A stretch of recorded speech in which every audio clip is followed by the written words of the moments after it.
Irmãos, no último culto, então, eu comecei a falar sobre a eclésia, sobre a revelação da eclésia, né? Sobre qual a importância de você saber o que significa ser igreja. Sabe, muitas vezes a gente não tem revelação do que é ser igreja. E Jesus falou que sobre uma revelação, que é Ele sendo Cristo, Ele iria edificar a sua igreja. Vocês estão comigo aqui? Então, você percebe que o Senhor, Ele dá importância para a igreja. Ele não só dá importância para a igreja, como Ele diz que Ele é o cabeça do corpo. E Ele compara a igreja a um corpo. Fala assim, eu sou o corpo de Cristo. Irmãos, o corpo de Cristo é importante? Demais. Cristo é importante? Tem como separar Cristo, a cabeça do corpo? Não tem. Cristo é o essencial. Ele é único, né? Ele é o ente santo. Ele é o Filho de Deus. E nós somos o corpo dele aqui na terra. Sabe? Nós somos a expressão dele aqui na terra. Nós vimos que o propósito de Deus, então, é que nós sejamos essa expressão de Deus aqui na terra. Sabe? E se você não está sendo expressão de Deus aqui na terra, você está fora do propósito. Se você não tem expressado Cristo aqui na terra como corpo, você está fora do propósito de Deus. Porque Deus, no dia que Ele pensou a seu respeito, e o dia que Ele planejou te criar, Ele pensou que Ele determinou que você fosse o corpo de Cristo, a expressão de Cristo aqui na terra. Amém? Aleluia. Então nós vamos ver um princípio aqui que acontece e muitas vezes a gente não percebe.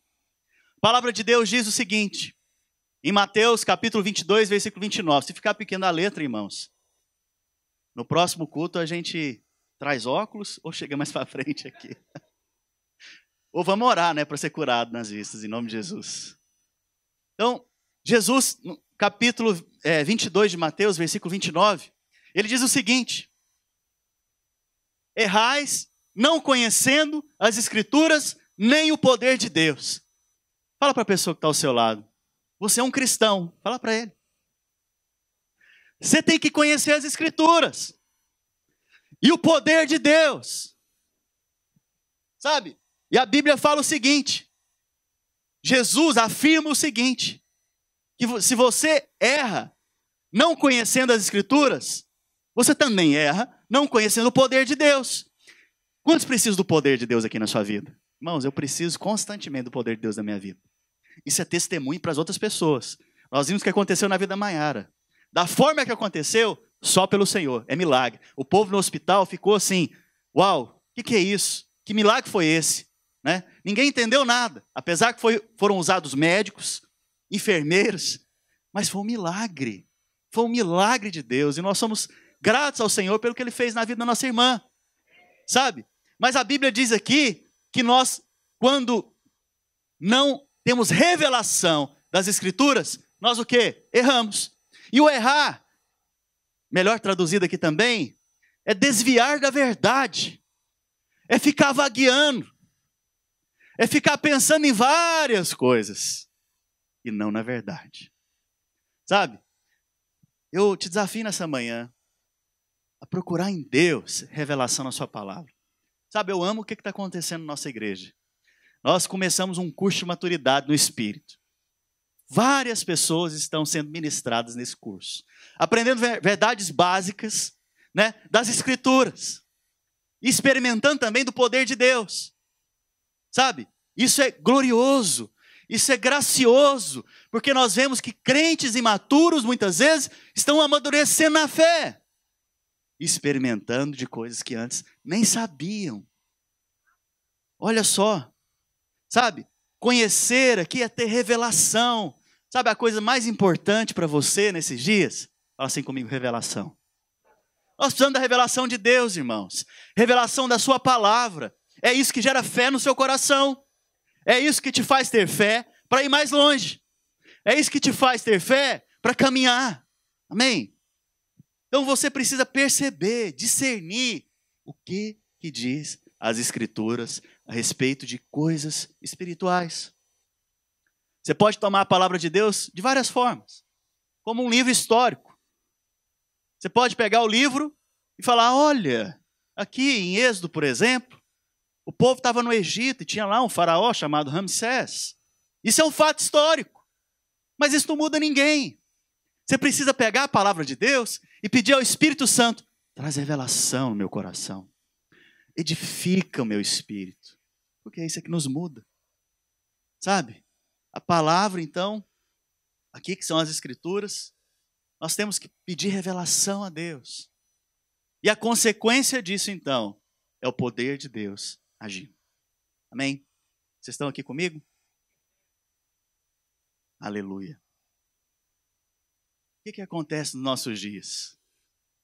Muitos são cristãos, e o são mesmo, mas não têm revelação de quem que é Cristo. Não conhece o caráter de Cristo. Não conhece a graça de Cristo. Não conhece a obra de Cristo. Não sabe nem o que ele fez por você. Sabe? O primeiro passo da sua caminhada cristã é o quê? Receber Ele como seu único Senhor e Salvador. Tu és o Cristo, o Filho de Deus, que veio por mim, que morreu, né? E ressuscitou, me salvou dos meus pecados. Essa é a revelação básica, mas não para aí. Sabe, se você não tem uma experiência com Jesus, se você não tem um relacionamento, uma intimidade com Jesus, sabe, você não vai experimentar daquilo que Ele tem para a sua vida. Nós precisamos entender que o Senhor quer relacionar conosco, e Ele quer revelar-se a nós. O que acontece no meio da igreja? Muitas vezes, não na videira Boca Raton, amém? Isso não acontece aqui, amém? Nós sabemos que existe o Senhor, mas não o conhecemos. Sabemos que Ele morreu por nós, mas não entendemos com revelação o que são essas coisas. Sabe, muitas vezes a gente tem visto pessoas indo aos cultos de forma religiosa, só para ir para um desencargo de consciência. Mas espera lá, quem é o Senhor? Quem é o Senhor Jesus? O que Ele fez? Nós temos uma tendência a entrar no automático.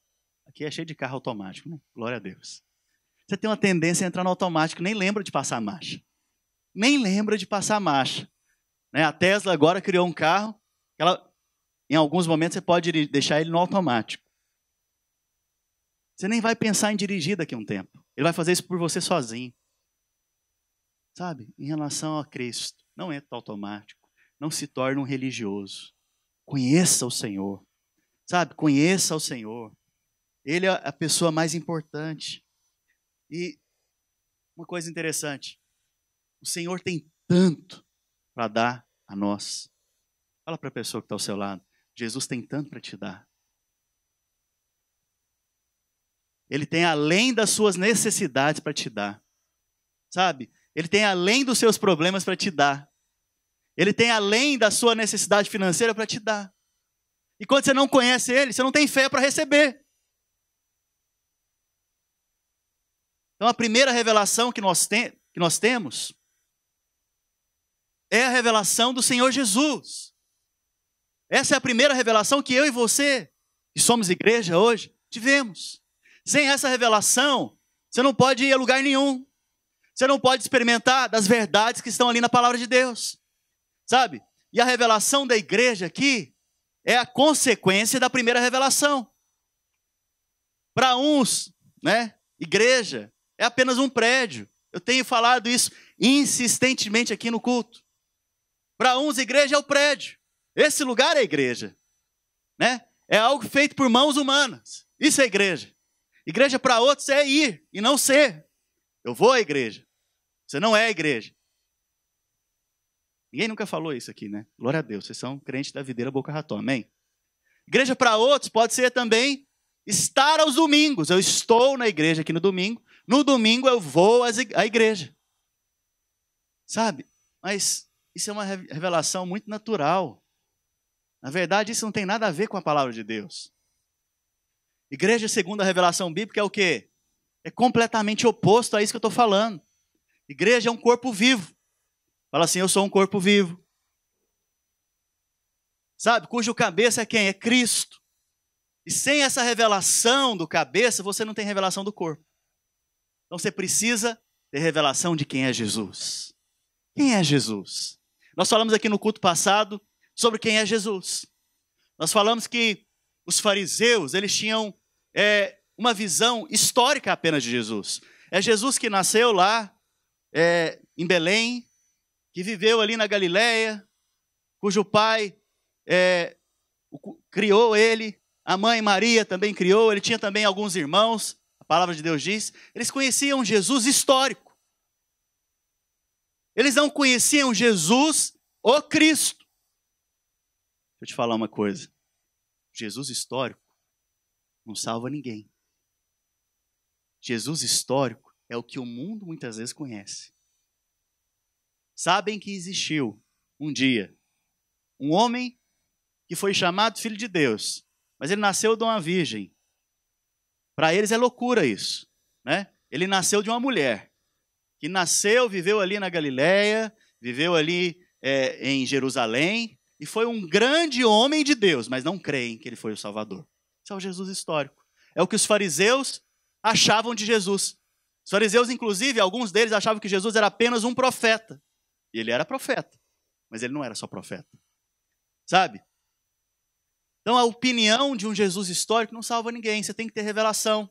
A outra revelação que o povo tinha na época, que Jesus, ele era João Batista. Eu falei isso aqui no culto passado. João Batista, se vocês lembram, ele fez o que com Jesus? Batizou. Jesus tinha como ser João Batista, irmãos? Povo confuso, né? Como assim? Eles preferem crer que Jesus é João Batista do que o Filho de Deus, que ele é o Cristo. Então, você percebe que outros criam que Jesus era Elias. Outros criam que Jesus era Jeremias, um profeta que já morreu. Então, eles não tinham uma visão clara a respeito de Jesus. Sabe, o meu temor hoje, nessa manhã, é que você esteja sentado nessa cadeira e ainda não tenha conhecido o Senhor. Eu estou aqui para te apresentar a Ele.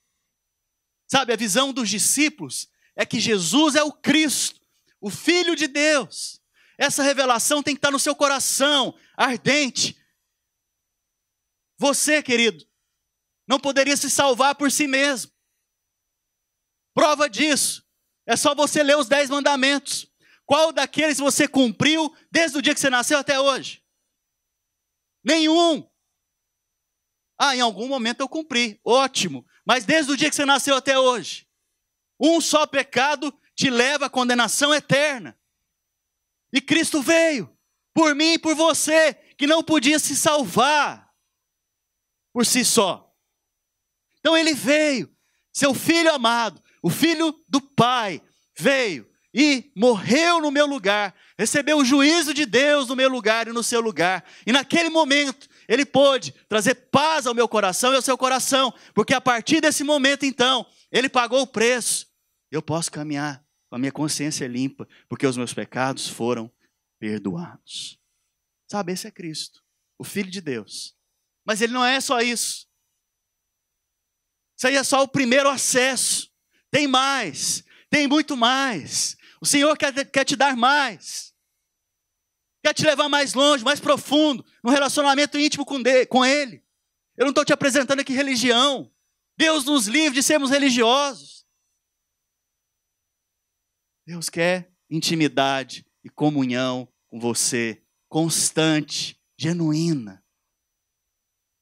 Sabe? Jesus. Nós precisamos ter então a revelação dos discípulos. Nós precisamos ter a revelação de quem é Cristo. Nós precisamos caminhar debaixo dessa revelação. E Pedro, então, declara para Jesus: Tu és o Cristo, o Filho do Deus vivo. E Pedro já ia se gloriar nessa revelação, né? Acredita aqui. E Jesus falou para ele: Olha, Pedro, não foi nem carne, nem sangue que te revelou, mas foi meu Pai que estás nos céus. Da mesma maneira, o dia que você teve uma experiência com Jesus, o Espírito Santo é que te levou a Ele. O Espírito Santo que pairava sobre a sua vida, como ele pairava lá em Gênesis sobre a terra, e transformou o caos da terra em ordem, ele transformou o caos da sua vida em ordem. E agora, você pôde ter a experiência com o Senhor. Quem te revelou? Foi o próprio Senhor. Quem te amou primeiro? Foi o próprio Senhor. Sabe, você muitas vezes pode pensar, não, eu escolhi a Deus. Ele te escolheu antes. Ele te amou primeiro. E nesse amor que ele te amou primeiro, agora você pode amá-lo. Sabe, é nesse amor. E sempre que você tem a revelação de que Cristo é o Filho de Deus, vamos falar todo mundo junto aqui agora? Tu és o Cristo, o Filho de Deus. Sempre que você tem essa revelação, sempre que você tem, sabe, essa revelação dentro de você, existem promessas. Quantos gostam de promessas, que são as bênçãos de Deus também? Eu quero promessa para a minha vida, irmãos. Eu não só as quero, eu quero viver elas. Amém? E qual que é a parte mais importante dessa revelação? Que Cristo é a rocha. Cristo é o fundamento. E ele fala então que sobre este fundamento, sobre essa rocha, ele vai edificar a sua igreja. Quantos estão preparados para as promessas aqui? Qual que é a primeira promessa que Jesus dá depois dessa revelação? Que as portas do inferno não vão resistir à igreja. Quantos são a igreja? As portas do inferno não vão te resistir. Isso é promessa. E na medida que você vive essa promessa está cumprindo. A outra promessa é que ele está dando para a igreja, para nós. Pastor, mas ele não deu, não foi para Pedro? Não, ele deu foi para a igreja. Ele deu para mim e para você. A outra promessa é as chaves do reino. Chaves do reino tem a ver com o quê? Fala assim comigo, tem a ver com autoridade. Só quem está aqui, irmãos, autoridade. Não é uma autoridadezinha não, irmãos. É a autoridade que ele mesmo tem. É autoridade para várias coisas. Você e eu, como igreja, nessa terra, temos a autoridade da parte de Deus. Ele nos deu a autoridade dele. Vocês não estão entendendo, né? Como que eu posso explicar para os irmãos? Vamos imaginar que o presidente Trump está aqui nessa manhã. E ele ora para os irmãos, pega o nome de cada um e fala, a partir de hoje, vocês todos podem falar no meu nome nesse país. A partir de hoje, de acordo com a lei e com a cultura, com a legislação e com os decretos, você pode falar o que vocês quiserem. E o que vocês concordarem vai acontecer. Então é para construir uma ponte aqui? Então nós vamos construir. Nós vamos entrar em guerra hoje? É isso que vocês estão propondo? Nós vamos fazer então. Vamos entrar em guerra hoje. Nós vamos salvar os países que são perseguidos, muçulmanos, pelo Estado Islâmico? Vamos salvar então. Vamos lá. Vamos entrar em guerra e vamos salvar aquelas pessoas. Você está vendo que o que vocês definirem, o presidente Trump te deu autoridade para cumprir. Da mesma maneira, Deus, o Senhor Jesus, ao nos dar a chave do reino, ele está falando o seguinte, a partir de agora, igreja, aquele que vocês abrirem a porta para entrar no reino, ele vai entrar. A porta que vocês abrirem, ela vai permanecer aberta. Mas a porta também que vocês fecharem, ela vai permanecer fechada. Porque eu dei autoridade para vocês. Próxima promessa e bênção sobre as nossas vidas. Para ligar. Ligar aqui tem um sentido de prender. Fala assim comigo, prender. O que o diabo faz com as pessoas lá fora? Prende, amarra, não é? Fica preso a vícios, preso a circunstâncias, preso ao mundo. E Deus te deu autoridade para prender a Satanás, para desfazer as obras de Satanás. E a outra autoridade que ele deu é desligar, que tem o sentido de libertar. Você tem autoridade da parte de Deus para desfazer as obras do diabo na vida das pessoas lá fora.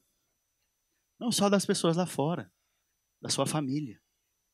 E se em algum momento o diabo vier te resistir, as portas do inferno não vão resistir à igreja. Você está vendo? Tanto que autoridade em cima de autoridade, bênção e promessa em cima de bênçãos e promessas. Cristo está te dando para cumprir o propósito dele. Qual que é o propósito dele? Revelação, que você sabe quem é Cristo e quem é a igreja. Sem essas duas coisas, você não experimenta essas promessas. Você quer experimentar dessas promessas? Você quer orar em concordância, de acordo com a palavra e as coisas acontecerem? Você quer experimentar de libertação na vida das pessoas? Você quer ver situações que parece que não tem saída e Deus te dá uma chave para você abrir portas onde não tem saída? Eu quero, irmãos.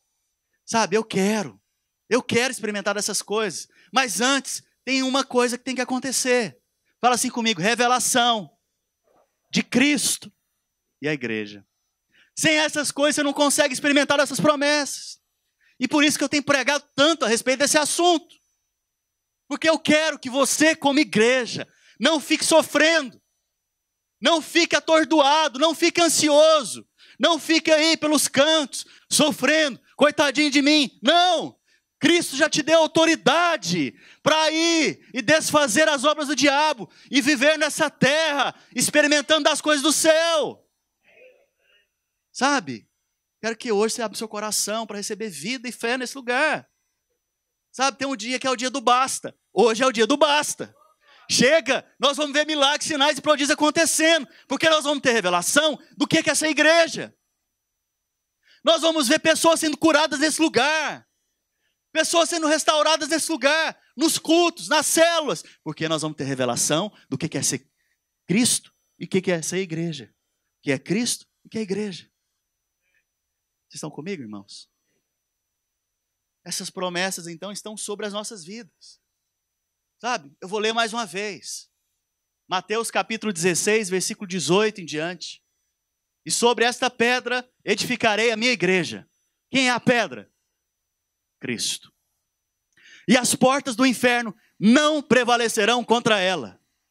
Dar-te-ei, fala assim comigo, ele já me deu as chaves do reino do céu, e o que ligares na terra terá sido ligado no céu. Ligares na terra terá sido desligado no céu. Isso é poderoso, irmãos. Sabe, é só para quem quer experimentar. Eu quero. Isso é poderoso. Isso é poderoso. Você tem poder em Cristo para determinar contra as circunstâncias. Você tem poder em Cristo quando tiver vindo tempestades na sua vida, para você determinar contra as tempestades. Você tem poder da parte de Cristo para agir no sobrenatural, para experimentar de coisas que você muitas vezes nem percebe que pode experimentar. Você tem poder da parte de Deus para andar sobre as águas. Qual a situação hoje que você vê que não tem saída na sua vida? Qual a situação hoje que você está vendo que é uma tempestade na sua vida? Qual a situação hoje que você fala, isso é impossível? Não dá para romper, não dá para avançar, não dá para ir mais longe. Qual que é a situação da sua vida hoje? Errais, não conhecendo as Escrituras, nem o poder de Deus. Errais, não conhecendo as Escrituras pela revelação do Espírito e o poder de Deus. O Senhor quer te levar para um nível mais alto, igreja. O Senhor quer te colocar em posições mais altas, níveis maiores de fé, de autoridade, de maturidade.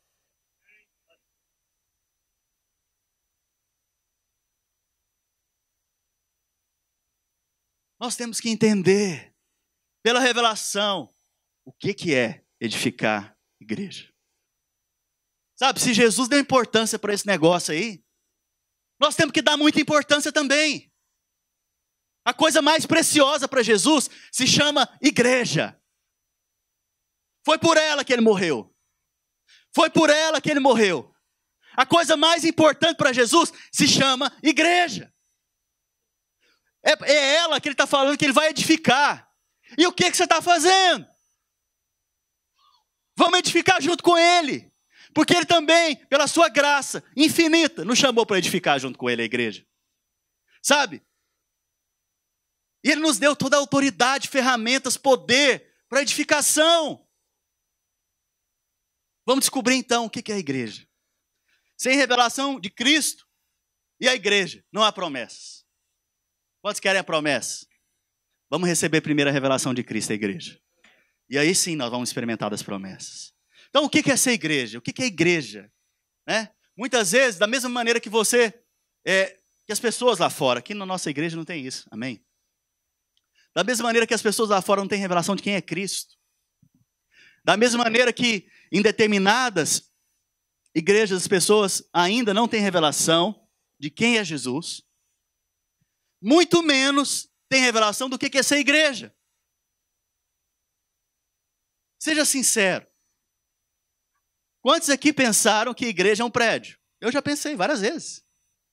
Seja sincero. Quantos aqui já disseram, talvez hoje mesmo, vou lá na igreja? Ou, ninguém fala o prédio da igreja, né? Igreja. Quantos pensaram que esse lugar aqui é santo? Só por si só, aqui é santo. Quantos já pensaram? Já pensei. Eu lembro quando eu era católico, apostólico romano, eu entrava lá no prédio da igreja, que para mim era a igreja, e eu via aquela luzinha acesa, vermelha lá atrás, que o corpo de Cristo estava ali. Eu ficava assim, nossa, o corpo de Cristo está aqui. Será que eu posso falar? Será que eu posso andar dessa maneira que eu estou andando? O que me deixava mais santo? Era só porque eu vi uma luzinha acesa naquele lugar. E religiosamente, eu tinha ali um medo. Saía daquele lugar, estava tudo natural de novo.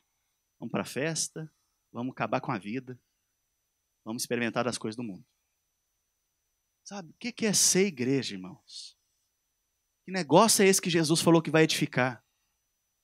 Que história é essa que Jesus tem que falar aqui agora pela primeira vez? Sabe, eu já preguei um pouco a respeito desse assunto aqui. Mas eu estou repetindo para que haja revelação ainda maior no seu coração, mais temor também. Sabe, essa é a primeira vez que Jesus fala sobre igreja. Se Jesus está falando algo pela primeira vez, a gente tem que parar para ouvir. Vocês estão comigo, irmãos? A gente também, para entender melhor isso que ele está falando, é bom saber onde ele está falando isso. Que lugar é esse, geograficamente, que Jesus está falando essas coisas? E algo interessante aqui. Quando ele falou sobre igreja pela primeira vez com os seus discípulos depois não perguntaram para ele, o que é isso, Senhor, igreja? Você não vê depois, no decorrer dos evangelhos, os discípulos perguntando, Senhor Jesus, o que é isso, igreja, que o Senhor falou que vai edificar? Por quê? Porque eles entenderam. Eles já tinham noção do que é ser igreja. Eles já tinham noção do que é ser igreja.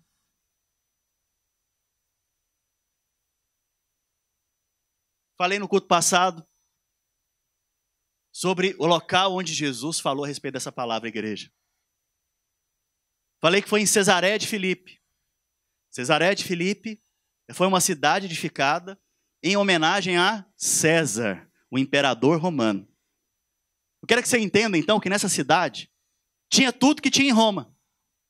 Se em Roma, na época, tinha um cinema, lá nessa cidade tinha um cinema. Se em Roma, na época, tinha um supermercado romano, nessa cidade também tinha um supermercado romano. Se em Roma, na época, tinha uma faculdade romana, nessa cidade também tinha uma faculdade romana. As ruas em Roma eram de que maneira? Dessa maneira? Então, aqui nessa cidade também, as ruas eram igual em Roma. Era uma réplica de Roma. E interessante que esse local era o maior centro de gentios e pagãos. Pessoas que adoravam outros deuses. Pessoas que não eram judeus, praticantes. Pode ser que havia ali judeus, mas não fervorosos. E Jesus, antes de chegar nessa cidade com os seus discípulos, ele andou 50 quilômetros.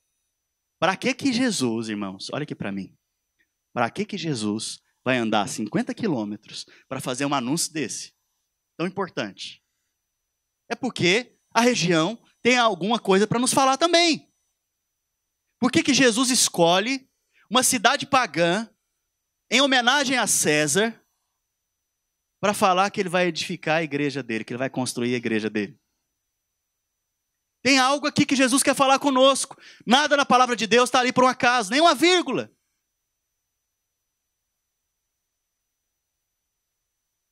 Esse local, então, eu pus aqui a imagem para vocês terem noção de uma parte dessa cidade.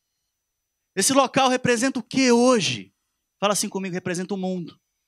É lá no mundo lá fora, irmãos, que tem vários deuses que o povo adora. É no mundo lá fora que existem as pessoas que não conhecem a Deus. É no mundo lá fora, né, que as pessoas estão sem Deus. E é nesse mundo lá fora que Deus edifica a sua igreja, colocando ela no mundo, para ser luz do mundo, para poder então ser sal na terra, para poder então trazer as pessoas para o reino. Interessante que Jesus então anuncia a igreja dele no mundo. A igreja dele pertence ao mundo? Não. Mas ela estaria sendo edificada no mesmo contexto que estava o mundo ali presente. Você está vendo que nada é por acaso? Nós hoje estamos no mundo, mas não pertencemos ao mundo.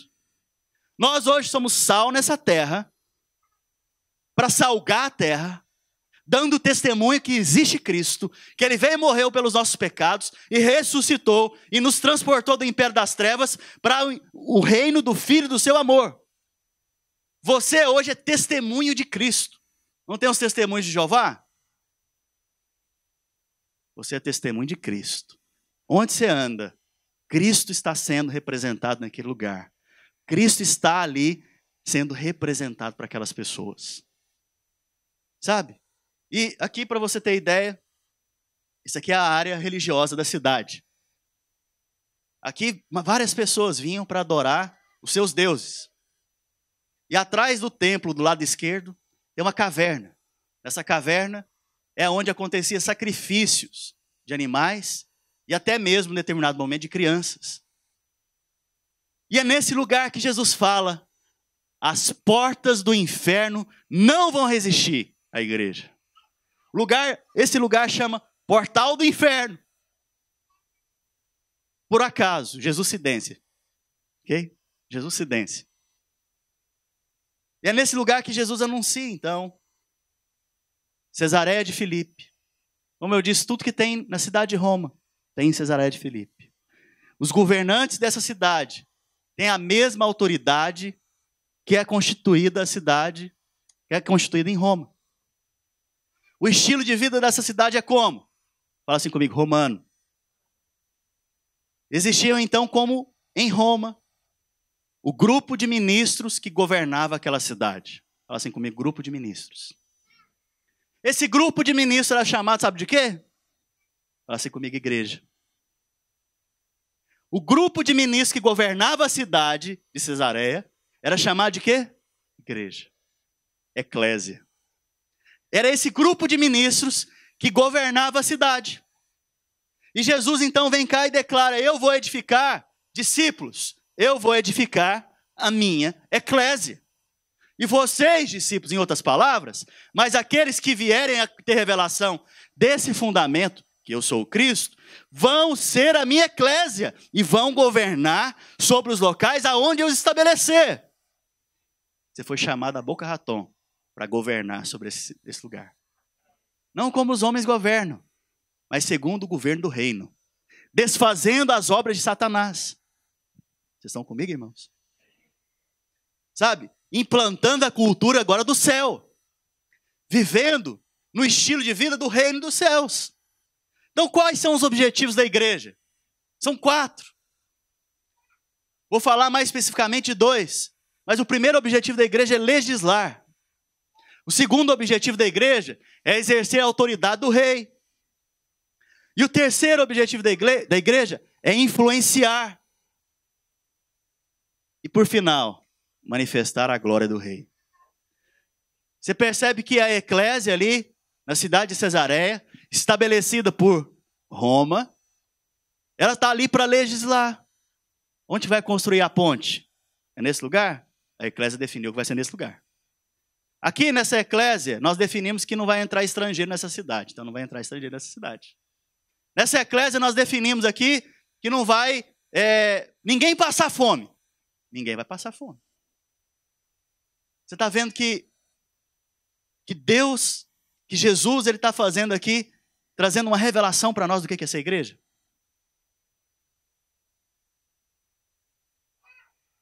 Para a gente entender melhor a definição de eclésia, ela começou com os gregos. Isso aqui é uma aula de história, amém, irmãos? Tem nada a ver com a palavra aqui, mas só para você entender.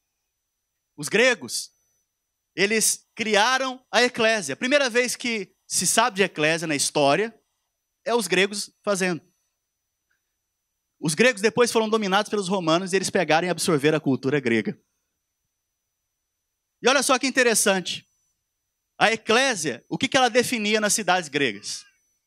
A eclésia chamava todos os membros da cidade.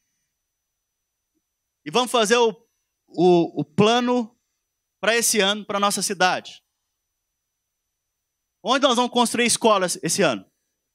Ah, no setor tal. Todo mundo está de acordo aqui na eclésia? A maioria estava. A partir do momento que a maioria estava, então, está de acordo? Vai construir. A partir daquele momento, eles estão falando a mesma coisa. Ah, vai construir uma ponte aqui para chegar naquele setor mais novo. Ok. Está todo mundo de acordo? Tá bom. Tinham assembleias de até 50 mil pessoas reunidas no mesmo local para definir como que ia ser a condução da cidade. Você está vendo que Jesus, ele está tomando esse artifício para poder nos ensinar o que é ser igreja. Só que isso aqui é natural. Ele está nos levando a entender esse princípio espiritual. E os romanos? O que eles achavam da eclésia? Então, o primeiro aspecto da eclésia é legislar. Isso os gregos já definiram. O segundo aspecto da eclésia, fala assim comigo, influência, conquista. Eclésia para o povo romano não era só legislar, era influenciar e conquistar. Irmãos, o povo romano é um povo conquistador. Eles conquistaram a maior parte do território conhecido da época. Era algo extraordinário para os seus dias. O exército dele era imbatível. Imbatível. E Jesus está falando que vai construir eclésia. O exército deles, irmãos, chegava num país ou numa região, dominava aquela região e combatia pela força e dominava pela força. Só que na medida que isso foi acontecendo, isso foi se tornando muito caro. Imagina, várias guerras, sustentando soldados, armamentos, isso vai se tornando caro. E eles tiveram uma sacada. Vamos conquistar o país, conquistando o coração deles. Parece um pouco conosco, né? Vamos conquistar essa cidade, conquistando o coração deles para Jesus. E aí eles tiveram essa sacada. Fala, para que a gente vai gastar tanto dinheiro com a força? Vamos influenciar. Vamos lá influenciar esse povo. O pior disso tudo, quando eles usavam a força, irmãos, o povo odiava os romanos. Então tinha muitos motins, tinha muitas rebeliões, ficava mais caro ainda a conquista. Então eles mudaram a estratégia. Vamos conquistar o coração deles. E aí, o que eles faziam? Eles criavam um grupo de ministros. Esse grupo de ministros era Só quem está aqui, irmãos. Vamos lá, esse grupo de ministros era E quem fazia parte desse grupo de ministros? Advogados, médicos, construtores,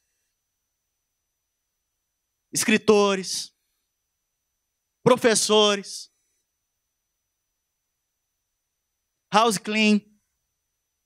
Sim. Sim. Piscineiros. Não sei se tinha piscina na época. Construtores, tinha. Cerca de 300 irmãos. Estou falando irmãos nós aqui, né? Mas lá não. 300 pessoas, aproximadamente. E eles faziam um plano. Nós vamos chegar e vamos conquistar aquela cidade, aquele país. E vocês vão como espiões agora, para infiltrar na sociedade. E aí, a hora que você estiver escrevendo um livro, escreve das coisas aqui de Roma. Como que é o estilo de vida romano? Como que é a comida romana? Como que são as famílias romanas? E a hora que você estiver, artista, pintando um quadro, pinta sobre as esculturas aqui, como que são as cidades romanas. Eles vão olhar para isso e vão desejar. E outra, sobre trabalho, fala que a gente valoriza as pessoas aqui. Fala que a gente paga bem. E outra, professor, quando você for ensinar lá na escola, ensina nos nossos métodos. Mostra para ele como que é o nosso estilo de ensino. Médico, quando você for atender um paciente, fala dos nossos recursos avançados aqui. E aí então, irmãos, esse grupo de 300 pessoas chegava na cidade. E uma das cidades que eles chegaram foi Pérgamo. Fala comigo, Pérgamo. Essa cidade, conquistada pelos romanos, essa cidade, inclusive, foi a que criou o pergaminho, viu, irmãos? Por isso que nós temos a Bíblia aqui hoje, graças a esses irmãos lá, né? O pergaminho deles foi capaz da gente poder escrever a palavra de Deus ali e ser guardado para a gente poder ler hoje, né? Então, essa cidade, por exemplo, quando chegava esse grupo, essa eclésia lá, romana, olha só o que aconteceu quando chegou eles lá. Eles começaram a influenciar a sociedade. Eles começaram a influenciar a sociedade. E Roma, depois de um período de tempo, falou, eu vou conquistar Pérgamo. Sabe o que o rei daquela cidade fez? Quando o imperador chegou para conquistar Pérgamo, ele abriu o portão da cidade e fez uma festa para receber o imperador. Teve guerra, teve batalha. O imperador ficou tão assim, impressionado com isso, que ele usou dessa cidade para ser referência do seu império. Sabe o que eles fizeram mais lá? Fizeram um templo a César, para adorar César naquele lugar. E a partir disso, César gostou tanto da ideia, que eles replicaram em todas as outras cidades romanas um templo para adorá-lo. Viu a estratégia dos romanos? Influenciar. Por que você acha, então, que Jesus, ao falar de igreja, os discípulos dele não perguntaram nada. O que é igreja, Senhor? Nós não entendemos. Você vai ver que em outras parábolas, Jesus fala parábolas, e os discípulos chamam ele e falam, Senhor, nós não entendemos. O que o Senhor quis dizer com aquilo? Ou em outro momento, ele fala, Senhor, nós não entendemos, o Senhor vai morrer? Você vê que os discípulos cercam Jesus quando não entende alguma coisa e perguntam. Mas nesse caso eles não perguntaram. Prova que eles já tinham consciência do que é ser igreja, segundo os padrões romanos e gregos. Fecha a aula de história. Volta para cá. Por que Jesus te fez igreja nessa cidade? Para que você está aqui nessa cidade sendo igreja? Por que você está participando de uma comunidade dessa? Nós não somos nem 300 ainda, mas vamos chegar além disso, em nome de Jesus. Somos cerca aqui de 150 pessoas. Hoje, alguns foram para a praia e me deixaram sozinho aqui. Perderam a oportunidade de influenciar. Eu amo vocês que estão aqui, e os que estão na praia eu amo também e oro para que estejam aqui. Olha só, irmãos, para quê? Para vocês mostrarem como é o padrão da família do reino. Para vocês mostrarem qual é o estilo de vida de quem vive no reino. Qual é o estilo de vida de quem trabalha no reino. Como que é um cidadão romano? O cidadão romano era um cidadão desejado, era um cidadão respeitado. Irmãos, todo mundo queria ser romano. Como todo mundo quer ser americano, todo mundo quer ser romano. Eles mudavam lá para Roma para ter um melhor trabalho, melhor emprego, para ter um documento naquele país. Estou falando algo parecido aqui, irmão? Qualidade de vida, segurança. Estou falando algo parecido aqui? O cidadão romano, então, irmãos, ele era alguém almejado. O apóstolo Paulo era cidadão romano. E você, cidadão do reino? Sabe, você não é mais cidadão dessa terra. A Bíblia disse isso. Você é peregrino aqui nessa terra. Sua pátria não é essa. Sua pátria não é o Brasil. Sua pátria não é os Estados Unidos. Sua pátria é celestial. E como pátria celestial, você quer influenciar o Brasil, você quer influenciar os Estados Unidos, você quer influenciar os outros países para que eles sejam parecidos com o reino. A primeira coisa que você tem que influenciar é sua casa. A primeira coisa que você tem que influenciar são seus filhos, sua célula, as pessoas que convivem com você no meio da igreja, as pessoas que trabalham com você, meu irmão. As pessoas que trabalham com você falam o que a seu respeito? Que tipo de cidadão do reino você é? Sabe, você tem que mostrar para as pessoas lá fora que quem é cidadão do reino vive em paz. Você tem paz. As pessoas que são cidadãos do reino não andam condenados. E nem são escravos do pecado. As pessoas que são cidadãos do reino percebem que são filho amado. Que Deus tem prazer nelas. As pessoas que são cidadãos do reino, elas andam e as bênçãos de Deus as perseguem. As pessoas que são cidadãos do reino, elas fazem e tudo prospera. As pessoas que são cidadãos do reino, ao falar, tem vida, não morte. Ao expressar, está expressando o próprio Cristo. Sabe, irmãos, eu não sei se vocês estão percebendo qual que é a sua função aqui nessa terra. Sua função aqui na terra é expressar Cristo. É ser igreja. Isso é ser igreja. Sabe? Isso é ser igreja. É aquela coisa de provocar um desejo na pessoa de ser igreja. Nossa, é tão bom. Quero fazer parte da sua igreja. Quero fazer parte da sua eclésia. Quero conhecer também esse rei aí que você está falando. Quero conhecer esse rei. Esse rei que fala o seguinte: ninguém vai passar fome no nosso reino. Esse rei que fala o seguinte: a enfermidade eu já levei na cruz. Você não tem mais que conviver com enfermidade.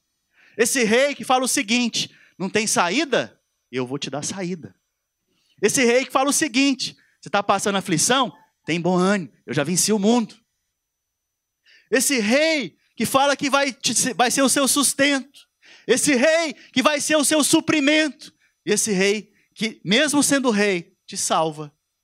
Mesmo sendo rei, guerreia suas batalhas. Você não está mais sozinho. Você está agora revestido e investido de autoridade pelo rei. O que você fala tem peso espiritual. Sabe, você vai vendo que agora a sua cultura é diferente, irmãos. A Bíblia fala em Colossenses: pensai nas coisas do alto. A sua mente agora não é dessa terra, é do alto. Por quê? Porque você é influenciador do alto. Então, você vai lidar com seu marido, com a sua esposa, com seus amigos, de acordo com a cultura do reino. De acordo com o estilo do reino. Você vai trabalhar, vai ser chefe de alguém, você vai expressar a cultura do reino. E aí o povo lá fora vai olhar e vai falar: mas não é possível. Como que a pessoa faz isso?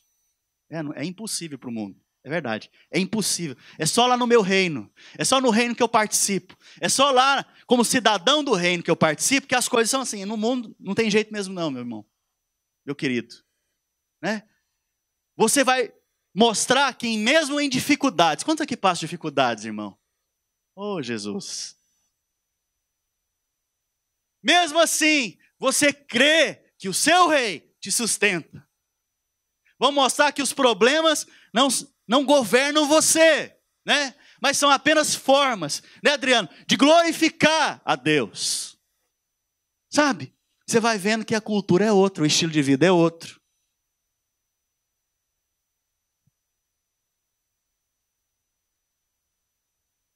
Nós vemos então que, como cidadãos do reino agora, como eclésia de Cristo, como igreja de Jesus, nós também fazemos decreto. Lembra que eu falei no início? Os gregos se reuniam nas cidades e decretavam o que tinha que acontecer. É ou não é? Por que a gente está fazendo diferente ainda? Jesus não veio estabelecer a eclésia? O que nós vamos decidir aqui hoje que vai acontecer? O que Jesus quer para esse lugar? Porque também não tem como você decretar se você não conhece o cabeça, o rei. Qual é a intenção do rei para esse lugar? Qual é a intenção do rei para nossas vidas? Ou para a cidade de Boca Raton? Ou para o sul da Flórida? Ou para esse país? Na medida que vai aumentando a sua influência, os decretos vão chegando mais longe. E Deus te colocou nesse lugar para aumentar a sua influência em relação ao reino. Você é estudante, lá na sua escola, lá no seu college, lá na sua high school, você tem que influenciar. Você tem que influenciar os garotos que estão ali. Então faz parte do decreto do rei que temos que desfazer as obras de Satanás. Isso é decreto do rei. Nós estamos aqui para cumprir o decreto. Faz parte do decreto do reino que tudo que você empreender vai ser bem sucedido. Então nós concordamos isso hoje aqui. Vai ser bem sucedido. Então faz parte do decreto do reino que que nem a doença, nem a morte vão te dominar. E ainda mais, você vai decretar sobre a vida daqueles enfermos, eles vão ser curados. Faz parte do decreto do reino. Faz parte do decreto do reino que o diabo não pode mais nos acusar. Não pode te acusar mais. Faz parte do decreto do reino que vícios não podem mais te prender. Faz parte do decreto do reino que as portas do inferno não vão mais te resistir. Sabe? Então você agora, pela fé no Filho de Deus, vai expressar e vai concordar, vai andar de acordo com a igreja que Jesus está estabelecendo. Qual que é? Essa igreja que eu estou contando para vocês. Quantos querem ser igreja assim, irmãos? Vamos ficar de pé? Só que nós vamos fazer diferente hoje. Você vai reunir com 3 ou 4. E vá numa pessoa que você nem conhece. Melhor ainda. Pergunta o nome dela. Fala para ela assim, você quer ir à igreja comigo? Ali no fundo tem algumas pessoas que eu não conheço. Se fosse você, eu ia lá.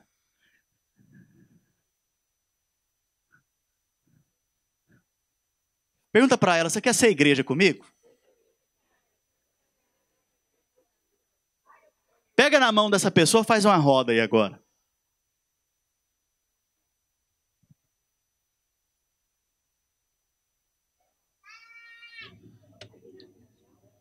Nós vamos exercer agora fé. Nós vamos exercer em ousadia, fé. Nós vamos estabelecer agora no mundo espiritual decretos do rei. Nós vamos declarar, nós estamos num período de jejum. Vamos declarar que pessoas serão libertas, pessoas serão salvas, famílias vão ser restauradas, pessoas vão ser curadas e o poder de Deus vai ser manifesto por causa do rei. Sabe, você vai orar também, para que a vontade do rei seja feita aqui nessa terra. Você vai orar para ser um influenciador do reino. As pessoas vão olhar para você e vai falar, eu quero ser crente. Eu quero ser crente. Olha lá aquele rapaz do jeito que ele é. Olha lá aquela moça do jeito que ela é. O que ele tem de diferente? Eu quero aquilo para mim. Então, comece a orar agora. E se tem algum milagre que você precisa, apresenta esse milagre agora e concorda. Concorda com os irmãos. Porque quando você concorda, você está decretando no mundo espiritual que vai acontecer. Porque Jesus já te deu autoridade para isso. Eu queria ouvir a igreja orando agora. Quero ouvir a igreja orando, liberando agora, liberando essa promessa, liberando agora as promessas de Deus, que as portas do inferno não vão te resistir, liberando as promessas de Deus, que você tem a chave para abrir e para fechar, liberando as promessas de Deus, que você pode ligar e desligar, prender ou soltar. Você tem a autoridade de Cristo nessa terra, do cabeça nessa terra. Você tem a autoridade do cabeça que é Cristo nessa terra. Você é corpo de Cristo. Pai, nessa manhã nós declaramos que temos a autoridade do Senhor Jesus Cristo. Nós declaramos que cada um de nós saímos aqui com revelação, com entendimento, e pela fé no Filho de Deus, nós oramos aqui nesse lugar, sobre as nossas crianças, sobre os nossos filhos, sobre os casamentos, sobre as famílias, sobre cada membro dessa igreja. Nós declaramos que eles vão conhecer plenamente Cristo Jesus, e declaramos mais, que cada um deles vão experimentar da boa, perfeita e agradável vontade do Senhor. Declaramos mais, que cada um deles são supridos do Senhor, cada um deles são revestidos de autoridade e de glória da parte do Senhor, em o nome de Jesus. Pai Santo, em nome de Jesus Cristo, eu declaro sobre a vida da igreja um novo tempo, um novo tempo, um novo tempo, em o nome de Jesus, em o nome de Jesus. Nós declaramos e concordamos aqui com curas, sinais, maravilhas, crianças curadas, homens curados, mulheres curadas, pelo poder do nome de Jesus Cristo. Nós declaramos que no nosso meio nenhuma família vai passar falta de comida. Nós declaramos no nosso meio nenhum vai passar necessidade de vestir. Nós declaramos que no nosso meio há provisão,